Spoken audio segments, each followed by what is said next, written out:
ലോകഭൂപടത്തിൽ ഉദയം കൊണ്ടിരിക്കുന്ന പുതിയൊരു സൈനിക ശക്തി. 40-ലധികം മുസ്ലിം രാജ്യങ്ങൾ ഒന്നിക്കുന്ന ഒരു വൻകിട സഖ്യം. ഇതിനെ ചിലർ ഇസ്ലാമിക് നാറ്റോ എന്ന് വിളിക്കുന്നു. സൗദി അറേബ്യയുടെ സമ്പത്തും പാകിസ്ഥാന്റെ ആണവശക്തിയും തുർക്കിയുടെ സാങ്കേതിക വിദ്യയും ഒത്തുചേരുമ്പോൾ ഉയരുന്ന ചോദ്യം ഒന്നേയുള്ളൂ: ഈ കരുത്തുറ്റ സഖ്യം ഇന്ത്യയുടെ സുരക്ഷാ കവചങ്ങളിൽ വിള്ളലുണ്ടാക്കുമോ? ഭീകരവാദത്തിനെതിരെയുള്ള പോരാട്ടമെന്നാണ് ഈ കൂട്ടായ്മ അവകാശപ്പെടുന്നത്. എന്നാൽ ഇതിന്റെ കമാൻഡർ ഇൻ ചീഫായി പാകിസ്ഥാൻ മുൻ സൈനിക മേധാവി ജനറൽ റഹീൽ ഷരീഫ് എത്തിയതോടെ ഡൽഹിയിലെ നയതന്ത്ര കേന്ദ്രങ്ങളിൽ ആശങ്കകൾ പുകഞ്ഞു തുടങ്ങി. ഇന്ത്യയെ സംബന്ധിച്ചിടത്തോളം ഇത് വെറുമൊരു സഖ്യമല്ല, മറിച്ച് അറബിക്കടലിനും പടിഞ്ഞാറൻ ഏഷ്യയ്ക്കും അപ്പുറത്ത് രൂപപ്പെടുന്ന വലിയൊരു ഭൗമരാഷ്ട്രീയ വെല്ലുവിളിയാണ്.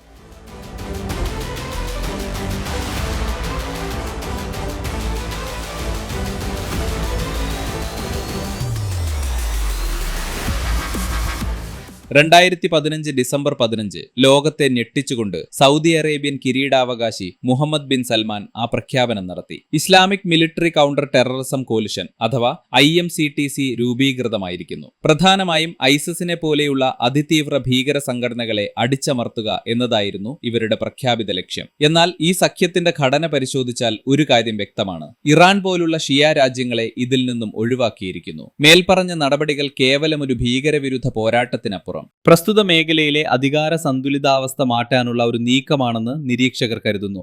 ഇതിൽ തുർക്കിയുടെ പ്രവേശനവും സൗദി പാക് പ്രതിരോധ കരാറുകളും ഈ സഖ്യത്തിന്റെ സ്വഭാവം തന്നെ മാറ്റിമറിച്ചു. ഇന്ത്യയെ സംബന്ധിച്ച് ഏറ്റവും വലിയ ആശങ്ക ഈ സഖ്യത്തിലെ പാകിസ്ഥാന്റെ പങ്കാണ്. ഇസ്ലാമിക് നാറ്റോയുടെ സൈനിക തലപ്പത്ത് ഒരു പാക് ജനറൽ ഇരിക്കുന്നത് ഇന്ത്യക്ക് നിസ്സാരമായി കാണാനാവില്ല. കാശ്മീർ വിഷയത്തിൽ ഇസ്ലാമിക രാജ്യങ്ങളുടെ ഒരു പൊതുസമ്മർദ്ദം ഇന്ത്യക്ക് മേൽ പ്രയോഗിക്കാൻ പാകിസ്ഥാൻ ഇത് ആയുധമാക്കുമോ എന്നാണ് ന്യൂഡൽഹിയുടെ ചിന്ത. ഈ സഖ്യത്തിൽ അംഗങ്ങളായ പല രാജ്യങ്ങളുമായും ഇന്ത്യക്ക് അടുത്ത സുഹൃത്ത് ബന്ധമാണുള്ളത്. എങ്കിലും പാകിസ്ഥാൻ അവരുടെ ആണവായുധ പരിരക്ഷയും സൈനിക ശേഷിയും ഈ കൂട്ടായ്മയ്ക്ക് വാഗ്ദാനം ചെയ്യുമ്പോൾ പ്രത്യുപകാരമായി ഇന്ത്യക്കെതിരെയുള്ള നീക്കങ്ങളിൽ അവർ ഇവരുടെ പിന്തുണ തേടുമെന്ന് ഉറപ്പാണ്. ഇന്ത്യയുടെ പടിഞ്ഞാറൻ ഏഷ്യൻ നയം അഥവാ ലുക്ക് വെസ്റ്റ് പോളിസി ഈ സഖ്യത്തിന് മുന്നിൽ പതറുമോ എന്നതാണ് ചോദ്യം.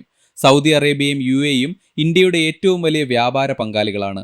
എന്നാൽ പ്രതിരോധത്തിന്റെ കാര്യത്തിൽ ഈ രണ്ടുപേരും പാകിസ്ഥാനെയും തുർക്കിയെയും കൂട്ടുപിടിക്കുന്നത് ഇന്ത്യക്ക് ഇരട്ട പ്രഹരമാണ്.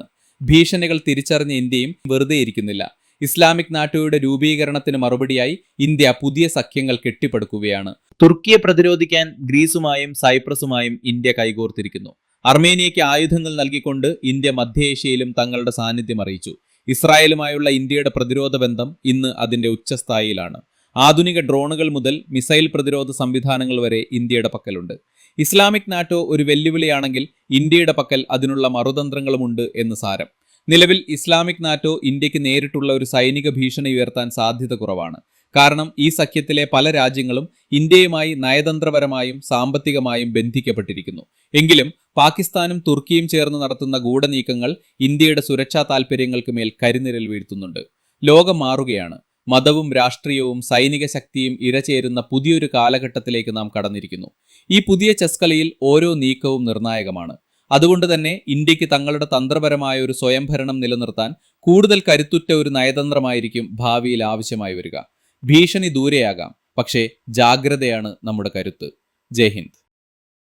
ലോകരാഷ്ട്രീയവും പ്രതിരോധ തന്ത്രങ്ങളും ബിസിനസ് മാറ്റങ്ങളും എന്നിങ്ങനെ നമ്മുടെ ലോകത്തെ രൂപപ്പെടുത്തുന്ന നിർണായക ഘടകങ്ങളെക്കുറിച്ച് വിശകലനം ചെയ്യുന്ന വിശ്വസനീയമായ മലയാളം ചാനലാണ് ചാണക്യ. നിങ്ങൾക്കും നിങ്ങളുടെ ബ്രാൻഡിനും ഞങ്ങളോടൊപ്പം ചേർന്ന് പരസ്യം നൽകാൻ ആഗ്രഹമുണ്ടെങ്കിൽ ദയവായി ബന്ധപ്പെടുക.